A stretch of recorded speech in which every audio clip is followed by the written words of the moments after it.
Share of Hearts. Welcome to the series that is for Black Friday. The name of this series is Share of Hearts, and we're going to be talking to entrepreneurs that are going to be at Black Friday, which is happening on the 23rd and the 24th of November this year. You guys don't want to miss this. But before we go and introduce everybody, I just want to say a little something. M&N Exhibitions have been doing this diligently and well, and we are so proud to be part of this podcast. Today with me, I have these lovely ladies, and I'm going to allow them to introduce themselves. Starting from you, my darling sister. My name is Rakata Tom. I'm the CEO of RSB Couture. Welcome.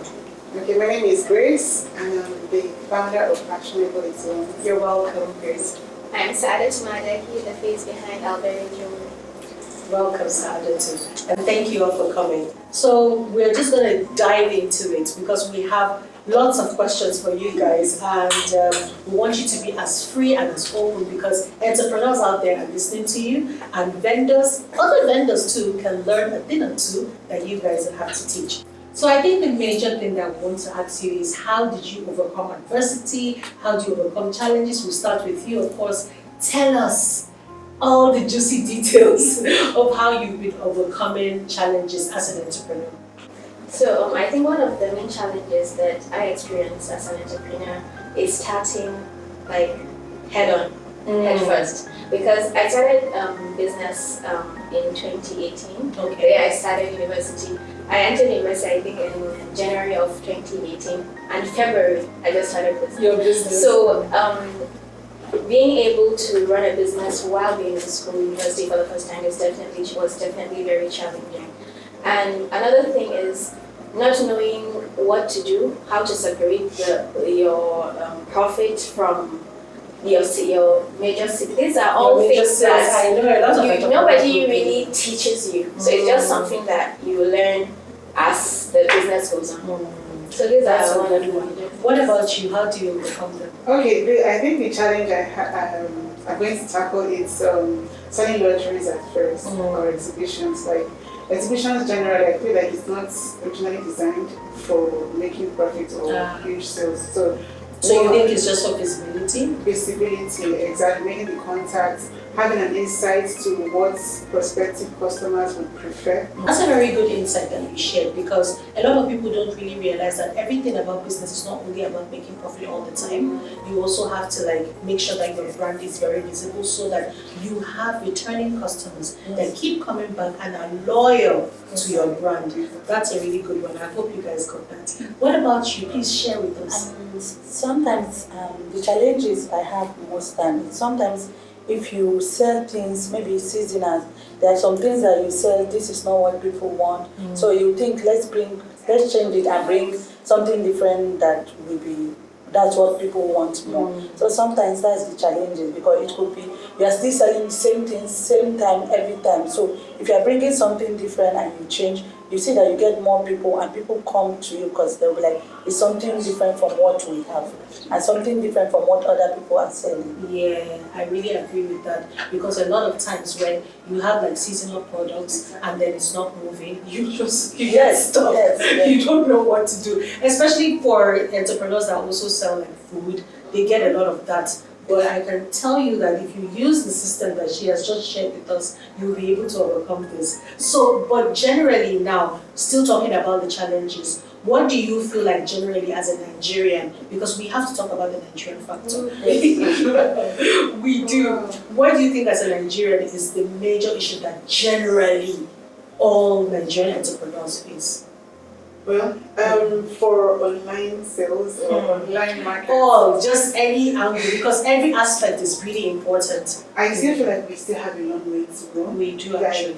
Selling to cross-border sales online, I feel, in my own opinion, I think it's much more easier. Okay. There are more apps or technology that's me, and then people have more.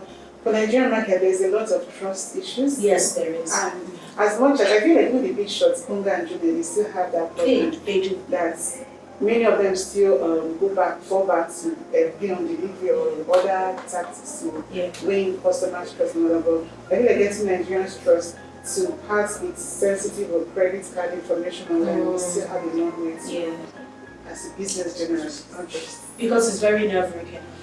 You can't just share. There's a lot going on. There is, And so you yes. don't really blame the people for No. trying to be extra careful. Yeah. But Exactly. it's also affecting genuine businesses as well. I think just day before yesterday, a customer wanted to order something and she called me. Please, can we have a video call? Because I really want She to make wants sure to, that yes, you have the product right. because I've been scammed before. Oh, So that's Oh, a dear. challenge. actually, been scammed before too. Mhm. That's another. And there are like two things because the vendors are on our own part. Someone maybe you've been scammed for because there was a time I was selling. I do sell food. I'm kind of a jack of all trades. So it was during Ramadan. So someone ordered just before Maghrib and Okay. he didn't transfer the money yet. And I was about to send out orders. Okay. So he said, oh, like you couldn't transfer. You know, you can't say, okay, it's Ramadan. At least let me just send the food. He'll transfer the money. Up till today, I think it's been 2 years. So on our own part as vendors, we've been scammed before, so we don't want to send our product without the money. And the vendors too, they've been scammed, so they don't want to send the money before getting the product. So that's also it. Can you imagine if the food that she had sent was worth a lot of money? Maybe it's not just maybe a small bag. That is a whole chunk of her day, that day's sales. forever. Gone forever. It's so unfair on both ends, and we have to be able to close the gap. I really like what you guys have said. So now that we've sorted out challenges and we are still going to think tank on more challenges, I think we'll just move on to the next question, which is lessons learned. What are the best practices that you've come up with from lessons that you have learned as an entrepreneur in your business? The best lesson I've learned is learning to actually manage money. Because I'm very passionate about business, so sometimes it's like something that I love to do. Sometimes that even if I know I'm not going to get a lot of money, I love it for the passion of it. So and I learned that entrepreneurship is not a charity work. No, it isn't. When you're doing it, you have to get the money. And then one of the major problems that we have as women, I think generally, many of us will be doing business for the longest time, but we have nothing to show for it. Because every day we are busy ordering online. Not only that, but they're about making sales and not making profit, and they don't pay themselves. Yes. Many entrepreneurs, I find that they don't pay themselves a salary.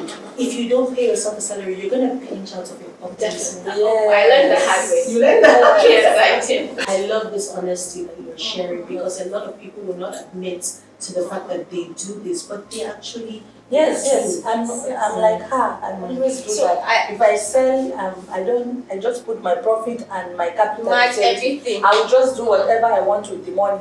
Then when I want to order something else, I'll bring new money again and use it. So at the end of the day, I don't know if I'm making it or So not. that's one of the biggest problems because that's why I started this business Fortress Africa, because I know many entrepreneurs are like me.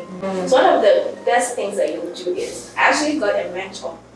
And this person, he's been in business for the longest time. I'm talking about 10 years or like 15 years. He brought a book to me of all the records, the things that he was selling 15 years ago. Yes. When he started selling, I think, wristwatches when he was in university. Now he's into real estate and other things. So I mean, like one of the things that I got shocked is like now that even if he like sent somebody to maybe buy a block, he'll write the transport money there. Yes. And then people like us just be picking money. Yes. Like say we earn so much. So that was how I learned to actually be bookkeeping and write everything down and pay myself salary at the end of the month. Like even if it finishes, That's very your money is not my money. It's not your money. That's a good one. Thank you for sharing. What about you? What do you think is your best lesson? My best lesson, in my own opinion, has been value. Value proposition. Like always give value. You may not really see the effect immediately. Yeah. Most times it will take time to build and all that, but always give value. There was this particular exhibition that I did, and it was just one dress. One dress. One long dress for a little child. And that was in the end part. I was like, I just wasted money, time. You know, I was just, I'll look at my sales girl. But do you know that lady left? The child wore it to a school party, and it got me a client that every month. Oh, Wow, that's inspiring. What stands is that this is during lovely. the lockdown, this same referral was still making orders. So like I always say, just keep putting yourself out there. Give the best. The problem I had before, friends will come to the shop and they will pick whatever they want. I will be shy to ask them. They will be like, I won't. It will be months, nobody will pay. I will carry another money and do business. They will still come and I was like, these people close down this. Yes. So I started, if I won't talk, if they want to pick something, then I'll send my girl and say, you go and talk, I'm not going to talk. Because sometimes when I see people like, when your friend will not patronize me and they will know they go and patronize someone, I think a lot of vendors are so entitled. It's not really about being entitled. I think that's my opinion, my love. I think they just don't realize what business is about. Business is not about making somebody like for instance, if I had a sister and her daughter was getting married, I should be expecting my sister to. She might not even fit into what kind of client they're, because what they don't have is standards. If they don't even know who their target customers are, they will be expecting everybody to be. You can't do that. If you're trying to sell to everybody, you're not selling to You're anyone. not selling to anyone. You have to have your niche, or else you will not move forward. Yes. Oh, beautiful words. I really love this. I hope everybody today listening to this has learned so much from the ladies. I'm really excited about you telling us how you feel about it. Talk about it in the comments, and please make sure you tag everybody of yours to watch this beautiful episode, and don't forget to be there on the 23rd and the 24th for Black Friday. Thank you all for coming. Thank you for having us. You're welcome. Bye for now. Bye.